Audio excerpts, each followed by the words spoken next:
የሀበሻ ሴቶችን አሮጊት እያላችሁ የምትሳደቡ የሀበሻ ወንዶችና አንዳንድ የተረገማችሁ የሀበሻ ሴቶች ይህ መልእክት ለእናንተ ነው። በመጀመሪያ እንደ ሀበሻ ሴት በዚህ ምድር የለም። በቁንጅና፣ በሙያ፣ በጸባይ በፈለከው ነገር እወዳደርባቸዋለሁ። እንደነሱ ያለ መልከ መልካም ጸባየኛ ጸባየ ሰናይ የለም። ነገር ግን የሀበሻ ሴት ችግር አንድ ነው። ይህም የሀበሻ ወንድ ነው። አያያዙን አልቻልንበትም። ተመልከቱ፣ የሌላ ዜጋ ሲይዛቸው ሀበሻ ሴቶቻችን ምን እንደሚመስሉ እናንተ ግን አሮጊት እያላችሁ እየናቃችሁ ከሕፃን ልጅ ጋር የምትውሉ ምድረ ፔሮፋይል ሁሉ በ50ና በ60 ዓመት ሄደ የ19ና የ17 ዓመት ልጅ እያገባ ትመጣለ።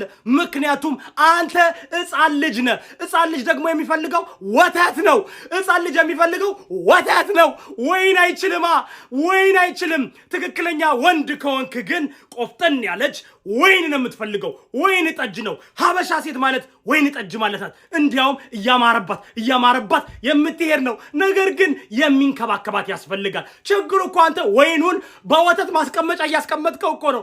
እስኪ ጉቺ አልብሳት፣ ሉዊ ቪታን አልብሳት፣ በርበሬ አልብሳት፣ እስኪ ታምፎርድ ሽቶ ትቀባ፣ እስኪ በደንብ አድርገህ ተንከባከባት። ነግሬሃለሁ። አንተ ተመልከት ራስህን። ቦርጫም እኮ ነህ አንተ። ቦርጫም ሁለት ግራግር እኮ ነው ያለ። አንሶላ እኮ የሚቀድ ጥፍር እኮ ነው ያለ። ልጋጋም እኮ ነው። ሁሉን ነገር አረማመድህን ተመልከተው እኮ። ሳውትና ኖርት እኮ ነው በአንድ ጊዜ የምትራመደው። አንዴ ወደ ሳውት አንዴ ወደ ኖርት እኮ ነው የምትራመደው በአንድ ጊዜ። አፍህን አውጥተህ ትሳደባለህ የሀበሻ ሴትን። የወለደችህን እናት እህት የለህም? እኔ ልንገራችሁ የሀበሻ ሴቶች ዶሆ ኦርኬስትራ ልወርድባቸው ነው ካሁን በኋላ። አሮጊት ብለህ ስትሳደብ ባይህ እውነቴን ነው የምላችሁ እወርድባቸዋለሁ። ዶሆ አሮጊቶችን ይዤ መጥቼ ከእናንተ ጋር እወርድባቸዋለሁ። እኔ የሀበሻ ሴቶችን አከብራለሁ፣ አከብራለሁ። ነገር ግን ችግሩ የወንዶች ነው። ችግሩ የኛ ነው። አልቻልናችሁም።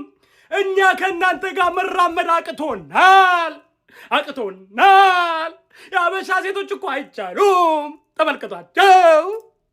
የሌላ ዜጋ ወንድ ሲይዛቸው እኮ ምን እንደሚመስሉ እኮ አበባ እኮ ነው የሚመስሉት። እንደ ጽጌረዳ እኮ ነው ሁሉ ነገር የሚያድገው። ስላቃተን ነው። እንለወጥ። የሀበሻ ወንድ አትሳደብ። ከሕፃን ልጅ ጋር እየዋልክ በ50 ዓመት በ60 ዓመት ወተት ትጠጣለህ። አረ ወይን ያዝ፣ ወይን ብርጭቆ ያዝና ፎት አድርጋት። የዛን ጊዜ የሀበሻ ሴት ማን እንደሆነች ምን እንደሆነች ይገባሃል። አሮጊት ዶሆ ኦርኬስትራ ነው የምመጣብህ።